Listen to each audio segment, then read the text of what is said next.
Las 3 plantas de la fábrica en ruinas se erguían en un paisaje sin otro elemento destacable. Aunque un tanto imponente a su manera, ocupaba tan solo una mínima parte del vacío grisáceo que la rodeaba, y su presencia servía de mero acento sobre un horizonte desolado. Ninguna carretera conducía a la fábrica, y tampoco había rastro de que hubiera existido alguna que llevara hasta allí en un pasado remoto. Si alguna vez existió dicha carretera, habría resultado inútil al topar con cualquiera de los 4 muros de ladrillo rojo de la fábrica, incluso en los tiempos en los que la fábrica funcionaba a pleno rendimiento. La razón de esto era simple. No había puertas de acceso a la fábrica. Ninguna terminal de carga ni entrada permitía atravesar los muros exteriores del edificio, que había sido construido con bloques macizos por los 4 costados, sin una sola ventana por debajo de la segunda planta. La maravilla de una gran fábrica tan cerrada al mundo exterior era algo que me fascinaba poderosamente, y casi me arrepentí de descubrir la existencia de un acceso subterráneo. Pero por supuesto esa revelación a su vez también sirvió de fuerte inspiración a mi capacidad de asombro ciertamente degenerada y a mi pútrido sentido de la fascinación.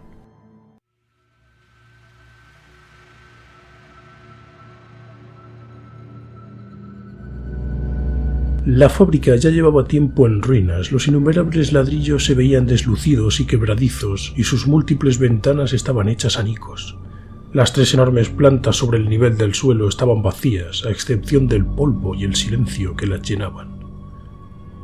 Se cuenta que las máquinas que habían abarrotado las 3 plantas de la fábrica, así como el vasto espacio bajo ésta, se evaporaron, y repito, literalmente se evaporaron, poco después de que la fábrica cesara la producción, dejando tras de sí tan solo unos contornos espectrales de profundos tanques y depósitos, tubos y embutidos retorcidos, manivelas y palancas chirriantes, gigantescas correas y ruedas que se podían apreciar con más claridad a la hora del crepúsculo, y luego dejaban de verse por completo. Según estos relatos rigurosamente alucinados, por toda la Torre Roja, como denominaban a la fábrica, siempre se habían producido desapariciones en momentos concretos de su existencia. Este fenómeno, según las delirantes y moribundas palabras de varios testigos, era debido a una profunda hostilidad existente entre los ruidosos y malolientes procesos de la fábrica y la desolada pureza del paisaje que la rodeaba, un conflicto que de forma ocasional acarreaba borrados temporales o desapariciones de esos procesos ocasionados por esta pureza. A pesar de su origen aparentemente demencial o ingenuo, me parecía que estos testimonios merecían algo más que una escucha superficial. El legendario conflicto entre la fábrica y el paisaje gris que la rodeaba bien podría haber sido la invención de individuos que habían sucumbido a estadios avanzados de un deterioro tanto de índole física como psíquica. No obstante, yo todavía sostengo, una teoría acerca de que la Torre Roja no siempre fue de aquel color peculiar por el que en los últimos tiempos había ganado fama. Así pues, el enrojecimiento de la fábrica fue una traición, una ruptura, y es que soy de la creencia de que aquel antiguo edificio fue en tiempos ya olvidados del mismo color parduzco que el mundo que lo abarcaba. Además, con una perspicacia fruto de una racionalidad llevada hasta el extremo de la desesperación, presentí que la Torre Roja nunca estuvo dedicada únicamente a las modestas tareas de una fábrica ordinaria. Bajo las 3 plantas elevadas de la Torre Roja había 2 o posiblemente 3 niveles más. El que estaba justo debajo de la primera planta de la fábrica era el nexo de un singular sistema de distribución para la mercancía que se fabricaba en las 3 plantas superiores. El primer nivel subterráneo se parecía y funcionaba en muchos aspectos como una vieja mina. Plataformas elevadoras rodeadas de pesada y densa malla metálica, retorcida y oxidada, descendían a bastante profundidad hacia una cámara extensa horadada de forma rudimentaria en la tierra rocosa y caprichosamente perpetuada por una compacta estructura de soportes, un entramado de postes y puntales que incluían una variedad de materiales: madera, metal, cemento, marfil y una delicada malla nervuda, fibrosa y bastante firme. Desde esta cámara central partía toda una red de túneles que penetraban en la tierra bajo el paisaje gris y desolado que rodeaba la Torre Roja. A través de esos túneles, los productos fabricados podían ser transportados, en ocasiones literalmente a mano, pero con más frecuencia por medio de pequeñas vagonetas y carretillas que llegaban hasta los puntos de entrega más remotos e inverosímiles. La mercancía que se fabricaba originalmente en la Torre Roja era, en cierto sentido, sorprendente, pero a primera vista no parecía ser de una naturaleza extraordinaria o especialmente ambiciosa. Era un truculento despliegue de productos que podrían ser mejor descritos como artículos de broma.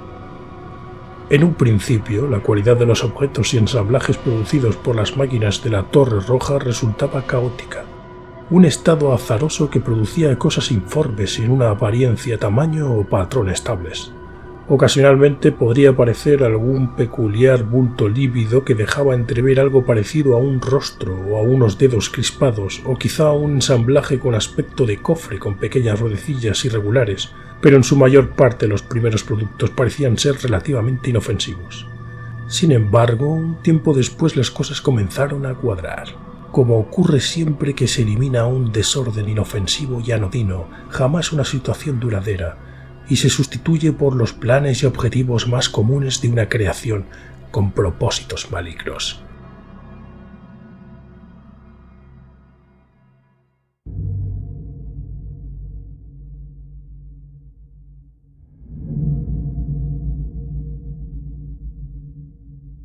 Y así fue como la Torre Roja inició la producción de su nueva línea más terrible y desconcertante de singulares artículos de broma. Entre los objetos y ensamblajes que ahora se fabricaban, había varios de naturaleza casi inocente. Entre estos había camafeos mucho más pesados de lo que uno esperaría a juzgar por su tamaño, o guardapelos cuyas brillantes tapas externas se abrían para revelar un negro abismo reverberante en su interior, una profunda negrura que vibraba con ecos. De un estilo similar, había una serie de réplicas a tamaño natural de órganos internos y organismos fisiológicos, y muchos de estos evidenciaban un avanzado estado de putrefacción, y resultaban desagradablemente calientes y blandos al tacto. Había una falsa mano sin cuerpo cuyas uñas crecían varios centímetros al día y aumentaban tozudamente de tamaño en cuanto alguien intentaba recortarlas. Se diseñaron numerosos productos naturales, principalmente calabazas bulbosas, para que emitieran un largo y ensordecedor grito siempre que fueran levantados o sacados de su letargo vegetal. Había otros objetos menos comprensibles, como unos pegotes endurecidos de lava en cuyas masas toscas e ígneas había incrustados un par de ojos legañosos que dirigían su mirada de un lado a otro, perpetuamente como un péndulo incesante. Y también había un humilde trozo de cemento, un fragmento arrancado de alguna calle o acera, que dejaba una mancha sumamente indeleble, grasienta y verde, en cualquier superficie que tocara. Pero estos objetos bastante sencillos fueron seguidos y finalmente reemplazados por objetos y ensamblajes más articulados. Un ejemplo de este complejo de artículo de broma era una ornamentada caja de música que cuando se abría emitía un breve borboteo o succión que emulaba los estertores de la muerte de un moribundo. Otro producto fabricado en grandes cantidades en la Torre Roja era un reloj de bolsillo chapado en oro que al abrirse revelaba una curiosa esfera, cuyos numerales eran representados por diminutos insectos temblorosos, mientras que las manecillas que rodaban eran lenguas de reptil finas y rosadas. Pero estos ejemplos apenas permiten atisbar la variedad de productos que salieron de la fábrica durante su fase de producción de artículos de broma. También debería mencionar las alfombras exóticas tejidas con intrincados diseños abstractos que, cuando se observaban durante un cierto tiempo, se recomponían, formando fugaces escenas fantasmagóricas como las que plagarían un cerebro febril o incluso permanentemente dañado. Como me fue revelado y como ya les he revelado a ustedes, el medio de distribución de los artículos fabricados en la Torre Roja era un sistema de túneles situados en el primer nivel subterráneo, no el segundo, ni posteriormente el tercero, que había sido excavado bajo el propio edificio de 3 plantas de la fábrica. Por lo visto, esos niveles subterráneos no formaban necesariamente parte de los cimientos del plano original de la fábrica, sino que de hecho fueron una expansión perversa e inusitada que tan solo podría haber tenido lugar cuando el edificio conocido como la Torre Roja sufrió con el paso del tiempo su propia mutación desde algún estadio anterior hasta convertirse en una modesta fábrica. Esta mutación aparentemente precisó la excavación, no sabría decir si desde arriba o desde abajo, de un sistema de túneles para permitir la distribución de todos los artículos de broma que durante un tiempo produjo la fábrica. A medida que aquellas invenciones singulares de la Torre Roja fueron alcanzando sus formas definitivas, se les asignaban lugares específicos a los que eran destinadas para ser posteriormente repartidas a mano o mediante vagonetas pequeñas o carretillas arrastradas, en ocasiones a grandes distancias a través de una red de túneles subterráneos. Era imposible adivinar dónde aparecería cada invención. Podría aparecer en el fondo de un armario oscuro o bajo un montón de trastos anodinos, donde algún artículo de la más alta y extrema novedad permanecía allí durante un largo tiempo antes de que lo encontraran por puro accidente o mala fortuna. Por el contrario, la misma invención, u otra del todo distinta, podía ser depositada en la mesita de noche junto a la cama de alguien para ser descubierta inmediatamente. Cualquier punto de entrega era posible. Ninguno escapaba al alcance de la Torre Roja. Incluso existen testimonios histéricos o semi-inconscientes sobre artículos de la fábrica descubiertos en el interior de un cuerpo viviente, o un cuerpo ya hace tiempo difunto. Sé que la fábrica poseía la capacidad de tales proezas teniendo en cuenta sus últimos años de producción, pero mi propia imaginación degenerada quedó atrapada por la idea de cuántos de aquellos monstruosos artículos de broma fabricados en la Torre Roja habían sido entregados tan escrupulosa y devotamente, solo por medio de aquellos túneles subterráneos interminables, hasta lugares osadamente remotos donde jamás serían encontrados, ni jamás podrían serlo. En verdad, los designios de la Torre Roja eran inescrutables.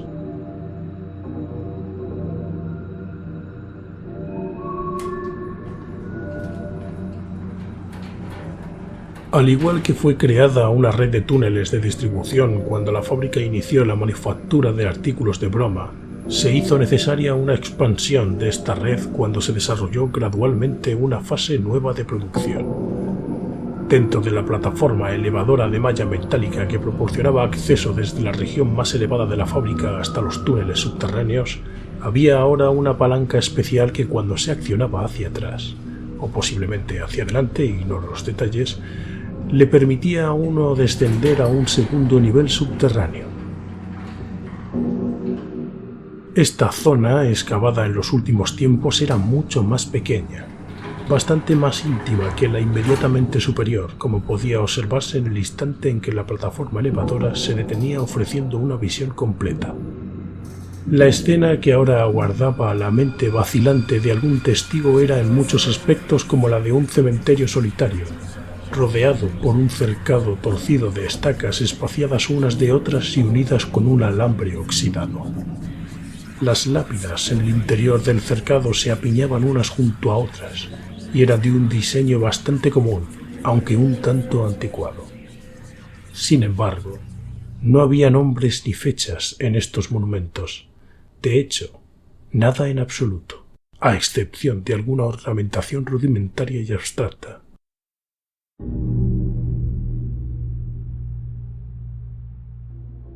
Esto solo podía ser verificado cuando uno se encontraba muy cerca del cementerio, ya que la luz de ese nivel era pobre y muy poco ortodoxa, al ser proporcionada exclusivamente por las relucientes paredes circundantes. Aquellos muros parecían haber sido recubiertos de una pintura fosforescente que bañaba el cementerio con una bruma turbia y grisácea. Durante la mayor parte del tiempo, no sabría decir cuánto, Mis ensoñaciones malsanas se centraban en esa turbia visión de un cementerio bajo la fábrica, un cementerio subterráneo rodeado por un cerco de estacas y envuelto por la iluminación sumamente tenue que emanaba de la pintura fosforescente de los muros de piedra. De momento, debo enfatizar la visión en sí y pasar por alto los detalles prácticos de aquel lugar, es decir, la función que cumplía en relación a la fábrica situada sobre éste. Lo cierto es que en determinado momento todas las actividades de la fábrica se trasladaron bajo tierra hasta el nivel del cementerio. Mucho antes de la evaporación de la maquinaria de la Torre Roja, ocurrió algo que forzó el cierre de todas las líneas de producción de las 3 plantas de la fábrica que quedaban por encima del nivel del suelo. Las razones de esta acción son profundamente misteriosas, una cuestión sobre la que reflexionar solo cuando se ha llegado a un punto álgido de desesperanza y acuciante curiosidad, cuando la luz ardiente de la especulación se hace tan intensa que amenaza con abrasar todo aquello donde se posa. Soy de los que opinan que resulta pertinente recordar que en este punto las antiguas tensiones que existían entre la Torre Roja, la cual sostengo que no siempre estuvo estigmatizada por aquel color rojo y aquel nombre, y el paisaje grisáceo de la completa desolación que rodeaba a este edificio por los 4 costados y por encima de este, y que se extendía a distancias incalculables. Pero la parte subterránea de la fábrica era otra cosa. Era allí donde en cierto momento se ubicó la fabricación. Fue allí, concretamente en este nivel del cementerio, donde se continuó la producción.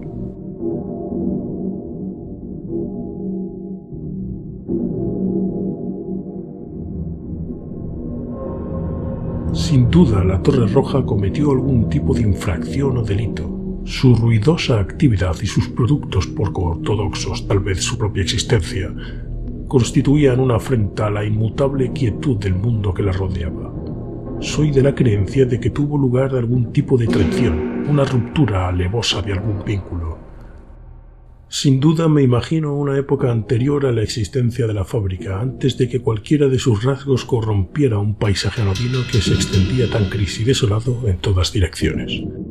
Cuando soñaba la desolación grisácea de ese paisaje, también me resultaba fácil imaginar que hubiera podido tener lugar un lapso en el monumental tedio, un impulso espontáneo e inexplicable para desviarse de una trayectoria hacia una terrible perfección, quizás incluso un deseo irrefrenable de arriesgarse a avanzar hacia una tentadora imperfección. A modo de concesión a este impulso o deseo procedente de ningún sitio, como una rendición mínima, tuvo lugar una creación y un edificio tomó forma donde nunca antes existió algo igual. Me lo imagino, en el momento de su creación, como una irrupción apenas discernible en el paisaje, un mero bosquejo de un edificio posiblemente traslúcido cuando apareció por primera vez una densidad gris que se elevaba en el aire gris, repujaba en él con un diseño sumamente agradable y armonioso. Pero tales estructuras o creaciones poseen sus propios deseos, sus propios destinos que cumplir, sus propios misterios y mecanismos que deben seguir sea cual sea el riesgo. De un paisaje gris, desolado y notablemente monótono, brotó un edificio anodino, una torre pálida y posiblemente traslúcida que a lo largo del tiempo comenzó a estructurarse en una fábrica y a producir, como si estuviera imbuida por la más grotesca agresividad, una línea de artículos de broma bastante morbosos y maravillosamente repugnantes. Como una muestra de su desafío, en cierto momento enrojeció con una pasión enigmática por una ruptura y una obstinación malsana. Superficialmente, la Torre Roja podría parecer un espléndido complemento a la desolación grisácea de sus alrededores, que formaban una composición pintoresca y singular que servía para definir la esencia gloriosa de cada uno de ellos. Pero, de hecho, entre ellos existía una hostilidad profunda e inefable. Hubo un intento de reclamar la Torre Roja o, al menos, hacerla retroceder a su informe estado original. Me refiero, por supuesto, a esa demostración de fuerza que tuvo como consecuencia la evaporación del denso arsenal de máquinas de la fábrica. Cada una de las 3 plantas de la Torre Roja fue vaciada, purgada de sus ofensivos instrumentos de producción de artículos de broma, y se dejó que la parte de la fábrica sobre el nivel del suelo se echara a perder. Y aunque las máquinas de la Torre Roja no se hubieran evaporado, creo que el cementerio subterráneo o algo muy parecido sin duda habría nacido en uno u otro momento. Esa era la tendencia hacia donde la fábrica parecía dirigirse, un hecho sugerido por algunos de sus últimos modelos de artículos de broma. Las máquinas se iban quedando anticuadas a medida que la morbosa obsesión de la Torre Roja se intensificó y evolucionó hacia proyectos más experimentales e incluso visionarios. Ya he informado antes de que las lápidas del cementerio subterráneo de la fábrica no estaban marcadas con ningún nombre de los enterrados ni fechas de nacimiento o muerte. Este hecho ha sido confirmado por numerosos testimonios aportados entre balbuceos titubeantes.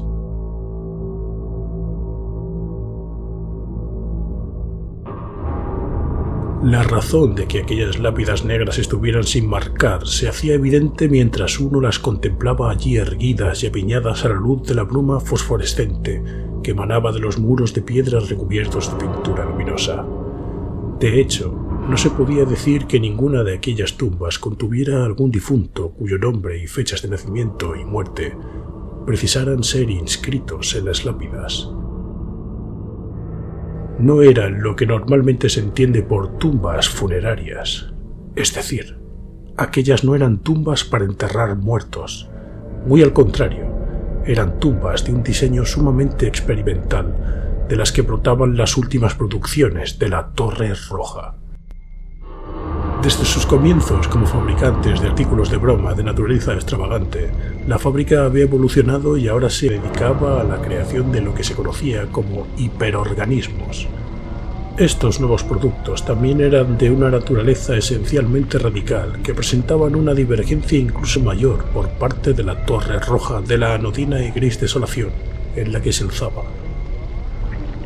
Como se deduce de la designación de hiperorganismos, esta línea de productos exhibía las cualidades más esenciales de una naturaleza orgánica, lo que significa, por supuesto, que presentaban un violento conflicto entre sus dos rasgos básicos. Por un lado, manifestaban una intensa vitalidad en todos los aspectos de su forma y función.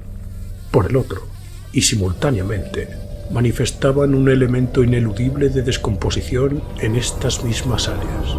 Para exponer este asunto en términos más lúcidos, cada uno de estos hiperorganismos, al tiempo que brillaban con un grado obsceno de impulsos vitales, también y al mismo tiempo llevaban la degeneración y la muerte escritas sobre ellos.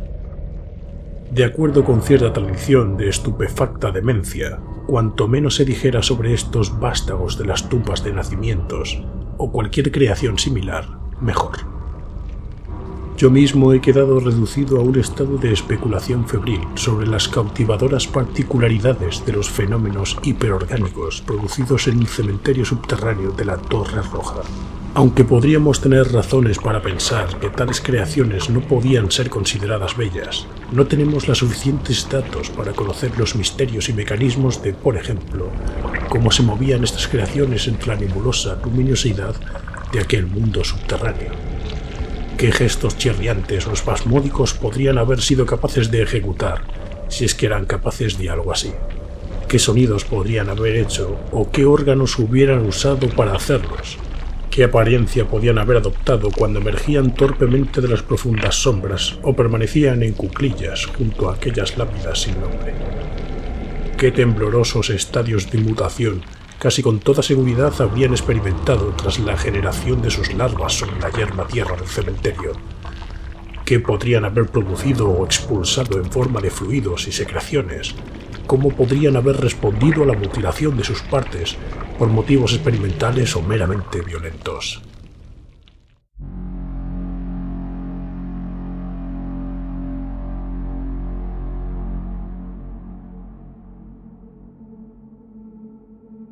Con frecuencia me imagino los esfuerzos frenéticos y desesperados que aquellas criaturas probablemente realizaron para salir de aquel entorno cerrado que sus cerebros deformes o directamente inexistentes no eran capaces de empezar a entender.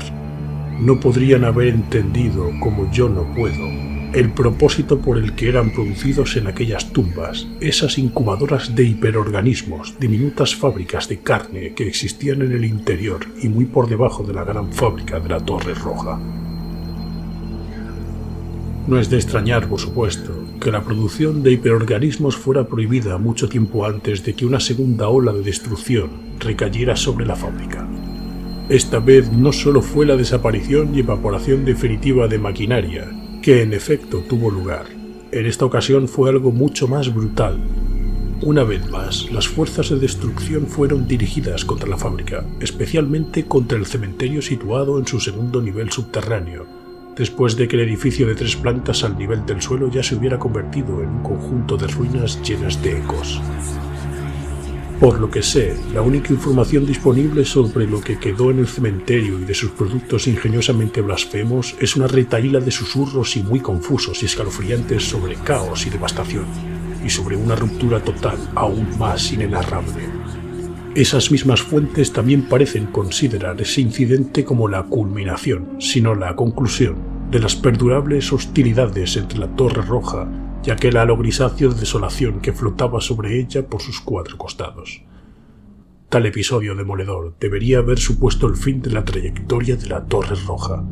Sin embargo, hay indicios de que, en otra de las apariencias, la fábrica continúa su actividad a pesar de su estado ruinoso. Después de todo, la evaporación de la maquinaria que producía innumerables artículos de broma en el edificio propiamente dicho de ladrillo rojo de la fábrica y el posterior abandono de su sofisticado sistema de túneles en el primer nivel subterráneo no impidieron que la fábrica continuara su actividad por otros medios más sinuosos. Los trabajos en el segundo nivel subterráneo, el nivel del cementerio, fueron muy bien durante un tiempo. Tras destruir con saña aquellas tumbas ingeniosas y fértiles, junto a la mercancía que producían, todos hubieran pensado que la carrera manufacturera de la Torre Roja había llegado a su fin. Sin embargo, hay indicios de que por debajo de la fábrica de 3 plantas a nivel del suelo, debajo del primer y el segundo nivel subterráneo, existe un tercer nivel de actividad subterránea. Quizás es solo un deseo de simetría, un hambre de equilibrio en la estructura de las cosas, lo que ha provocado que se extiendan una serie de rumores de lo más etéreos con referencia a ese tercer nivel subterráneo, con el fin de dotar a una especie de proporción complementaria a las 3 plantas de la fábrica que se alzan en el gris y anodino paisaje sobre el nivel del suelo. Estos rumores sostienen que en el tercer nivel de la producción de la fábrica está siendo realizada de una nueva y extraña manera y que supone un proyecto más ambicioso en la producción de creaciones pútridas, consumando así definitivamente su proyecto de constante degeneración y alcanzando una total perfección en su imperfección y desorden, según todos los rumores contaminados y brumosos relacionados con este asunto. Quizás parezca que he contado demasiado sobre la Torre Roja y quizás haya sonado demasiado extraña. No crean que no soy consciente de tales cosas, pero como ya he advertido a lo largo de este documento, solo repito lo que he oído. Yo mismo nunca he contemplado la Torre Roja. Nadie la ha contemplado nunca y posiblemente nadie la contemplará jamás. Y sin embargo, allá donde voy, la gente habla de ella. De una u otra manera, hablan de los perturbadores artículos de broma o sobre los misteriosos y repugnantes hiperorganismos, y también farfullan incesantemente sobre la red subterránea de túneles y el solitario cementerio, cuyas lápidas no muestran nombres ni fechas que indiquen nacimiento o muerte. Todo lo que dicen está relacionado con la Torre Roja, de una u otra forma, y nada más que la Torre Roja. Todos hablamos y pensamos en la Torre Roja a nuestra propia manera degenerada. Solo he transcrito lo que todos dicen, aunque no sean conscientes de que lo dicen, y en ocasiones lo que han visto, aunque no sean conscientes de lo que han visto. Pero aún así, siempre están hablando de una forma trastornada u otra sobre la Torre Roja. Los oigo hablar sobre ella cada día de mi vida, a menos, por supuesto, que empiecen a hablar de aquel paisaje gris y desolado, ese brumoso vacío en el que la Torre Roja, la enorme e industriosa Torre Roja, se halla precariamente enclavada. Entonces las voces se convierten en susurros hasta que apenas puedo oírlas mientras intentan comunicarse conmigo en retazos ahogados de traumas, de pesadillas. Ahora es justamente uno de esos momentos en los que tengo que aguzar los oídos para escuchar las voces. Espero que ellas me revelen los nuevos proyectos de la Torre Roja, ahora que se adentra en fases de producción incluso más corruptas, así como las creaciones producidas en el misterioso taller de su tercer nivel subterráneo. Debo mantenerme en silencio durante un aterrador segundo. Luego escucharé las noticias acerca de que la fábrica retoma su actividad una vez más, y entonces podré hablar, otra vez, de la Torre Roja.